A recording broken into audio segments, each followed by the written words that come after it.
तर मागचा व्हिडिओ होता हा केक बनवण्याचा, तर हा आहे केक कट करण्याचा. तर हे आहेत आमचे जावई. तर त्यांचा वाढदिवस होता, त्यामुळे माझी दुसरी मुलगी ही मुलगी गेली होती त्यांच्या घरी, तर हे तिला सोडायला आले होते.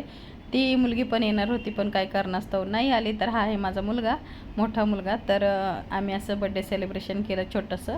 नंतरून मी दुसऱ्या दिवशी हा ब्लाऊज शिवण्यासाठी घेतला होता, कारण हा ब्लाऊज ऑर्डरचा होता. तर म्हटलं चला आपण शिवावा.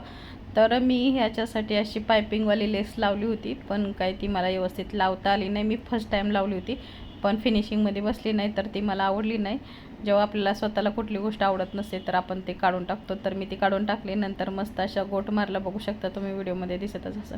आणि मस्त असा परफेक्ट ब्लाऊज शिवून झाला. तर नंतर मी खरंच खूप साऱ्या कपड्यांना इस्त्री केली. तर आता दिवाळी म्हणल्यानंतर खूप सारं काम होतं, तर मी थकले होते कपडे वगैरे इस्त्री करून. तर आणले होते वडापाव. या आता वडापाव खायला भेटूया पुढच्या व्हिडिओमध्ये. बाय.